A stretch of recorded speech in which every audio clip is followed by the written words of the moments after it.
Evo, toliko o muzeju u Splitu, ali mi ćemo se i dalje baviti kulturom, odnosno predstavit ćemo jednu, vjerujem, vrlo zanimljivu knjigu, Václav Havel, politička biografija. S nama je predsjednik Hrvatsko-češkog društva, gospodin Marijan Lipovac. Dobro nam došli.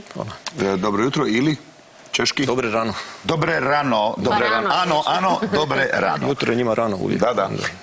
Rano je bilo prije dosta sati, ali vrijeme je prije razgovora da i pogledamo priču o toj knjizi, odnosno Václav Havel, politička biografija. S touto krajinou ime bát. Havel, književnik i političar. Priča o hrabrosti, idealima, borbi za demokraciju i ljudska prava.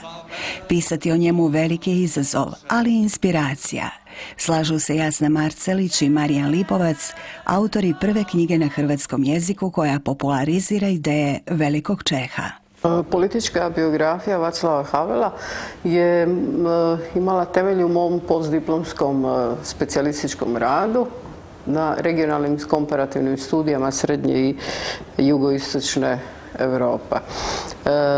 Václav Havel je zanimljiva osoba, ne samo u Češkoj, ne samo u Europi, on je jedan građanin svijeta. Knjiga opisuje Havelovo političko djelovanje kroz književnost. Praško proljeće, progon, zatvor, baršunasta revolucija, izbor za prvog predsjednika, vođenje države. Donosi mnoštvo citata iz njegovih eseja i govora. Ostavštinu Václava Havela koju on ostavio u svojim dramskim dijelima, kao i u filozofskim spisima kojima se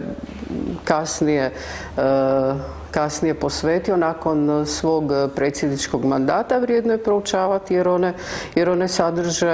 jer one sadrže misli koji su za opće dobro. Konkretno i ljudska prava, moral u demokraciji za koji se javno zalagao, kao i život u istini. I ljubavi. Često je isticao tu riječ što je pomalo neobično za jednog političara.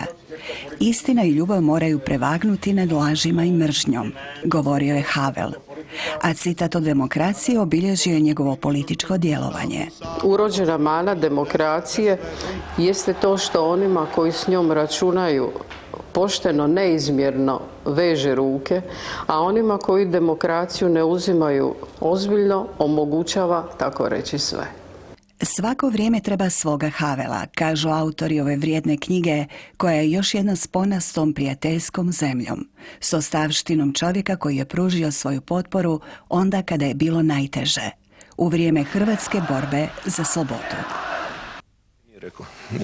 Tako, vidjeli smo priču o knjizi, a sada ćemo malo podrobnije sa jednim od autora, to je gospodin, rekli smo, Lipovac. Gospođa Marcelić je koautorica, je li tako? Da. Koji je razlog da ste vas dvoje se zapravo pozabavili Václavom Havelom, jednim od najznačajnijih državnika, intelektualaca u posljednjim desetljećima 20. stoljeća? Dakle, Hrvatsko-češko društvo sustavno popularizira Václava Havela još od doba dok je bio živ, dok je još bio predsjednik, kad smo redovito slavili njegove rođendane ili njegove druge jubileje, tako da je logično da onda sada, nakon što je 6 godina nakon njegove smrti, da hrvatskoj publici podarimo i knjigu koja govori o njegovom životu i to o političkoj biografiji, tako da je Hrvatsko-češko društvo zajedno sa Nakladničkom kućom Srednja Europa objavilo ovu knjigu uz financijsku potporu grada Zagreba, a zapravo zasluga je prije svega ima gospođa Marcelić, koja je još prije 8 godina započela pisati završni rad na postdiplomskom studiju na studiju Fakultet političkih znanosti i po sljedećem političkom profilu Václava Havela. Tu se nas dvoje upoznali, ja sam malo pomogao nešto oko literature i to, i obećao da ćemo kad ona napravi taj rad, da bismo mi u Hrvatsko-češkom društvu bili voljni objaviti taj rad kao knjigu. I prošle 8 godina i evo, to smo obećanje njoj ispunili, onda sam ja isto udružili smo snage gospođa Marcelić i ja, tako da je na temelju tog njenog rada je nastala ova knjiga koja je sad evo predstavljena je u srijedu 21. veljače. Da, u Češkom domu, dakle, preporno Češkom domu, ima jako dobar odjek, ima dakle, dostupne u svim boljim knjižarama, tako da je preporučamo hrvatskoj javnosti. Možemo je vidjeti ovdje. Da, evo ga, tu je knjiga. A ne date nama bolje. Može, evo. Da, a moraš vratiti. Svi znamo da je gospodin Havel imao vrlo bogat život, na koje ste se događaje iz života fokusirali. Znači, ovo je politička biografija, on je bio i književnik prije svega, i dramski pisac, ali mi smo više naglasak dali na njegovo političko djelovanje. Znači, počevši od toga kako se on kao književnik bavio političkim temama, i zapravo kod njega se ta književno djelovanje i političko isprepliču stalno, pa je teško odvojiti gdje je Havel književnik, gdje je političar i državnik. Možemo reći, on nije bio ni najveći književnik, ni najveći državnik, ali on je bio najveći državnik među književnicima i najveći književnik među državnicima. Znači, u knjizi počinjemo od toga kako je on od mladosti već bio zapravo disident, jer njemu je zabranjeno bilo kao buržoaskom djetetu kad su komunisti došli na vlast, jučer je baš bila 70. godišnjica toga, on je bilo zabranjeno školovanje po izboru. I on se morao školovati kemijsku školu, pa onda kasnije jedva upisao Akademiju dramske umjetnosti koju je završio. Dakle, on je bio od malih nogu disident i progonjena žrtva komunističkog režima. I onda se, dakle, počeo baviti književnošću. Kroz književnost je upozoravao na neke nepravilnosti komunističkog režima, apsurdnost tog sustava, onda se uključio u javni život od 1968. u doba Praškog proljeća. Nakon gušenja proljeća postoji on vođa čeških disidenata, bio je zatvaran, hapšen, proganjan i 89. godine bio je na čelu Baršanovske revolucije kojim je oboren komunistički sustav u Čehoslovačkoj i postoje predsjednik Čehoslovačke, a onda nakon razlaza Češke i Slovačke postoje predsjednik Češke. I to je bio do 2003. i umre 2011. Václav Havel, ako danas gledamo njegov politički rad, koliko je još uvijek prisutan u Češkoj i koliko je njegovo djelo, recimo to tako, prisutno u Češkoj? Djelo je zapravo prisutno kroz činjenicu da je Češka danas jedna uspješna zemlja, napredna zemlja koja može biti uzor u Hrvatskoj skoro u svemu. Dakle, nezaposlenost u Češkoj je 4%. Češka uvozi radnu snagu, a mi se još i danas rugamo Česima, češkim turistima. Nemamo baš temelja da mi se rugamo. To je na neki način Havelovo ostavština, jer Češka je u Havelovo vrijeme postala jedna uspješna zemlja, ne samo zahvaljujući Havelu, dakle nije on to čarobnim štapićem riješio, ali on je bio na čelu Češke kad se dogodile te pozitivne promjene od rušenja komunizma do prelaska na tržišno gospodarstvo, uvođenja slobodnog društva, od odlaska sovjetske vojske, odlaska iz Varsovog pakta, koji je zapravo ukinut u Pragu. Havel je vodio tu sjednicu Varsovog pakta kad je ukinut Varšavski pakt, pa onda ulazak u NATO, ulazak u Europsku uniju. To su sve neke temeljne pretpostavke koje, znači, za razvoj Češke koje je Češka ostvarila.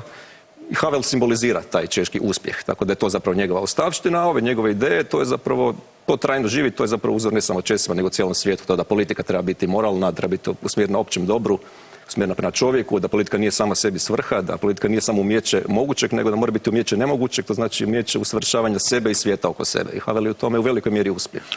On je uspio, ali baš nema puno sljedbenika. To je drugi problem, da, on služi kao jedan uzor kojem treba težiti, pogotovo političari, makar opet treba biti iskren, ne mogu baš svi političari biti kao on. Svi da budu neki moralizatori koji govori treba ovo, treba ono, pozivaju na moralne vrijednosti, ali ipak on je neki uzor kojim se teži, pa ako evo, kad bi naši političari više slijedili Havela, ne samo naši hrvatski, nego u svijetu, jer danas u svijetu zapravo fali osoba poput Havela, bilo bi nam svima bolje, mislim. Kakav je njegov utjecaj na Republiku Hrvatsku? Mnogi će reći, bitno je utjecao i na događaje kod nas, na političare već smo ustanovili, nažalost baš i nije. Da.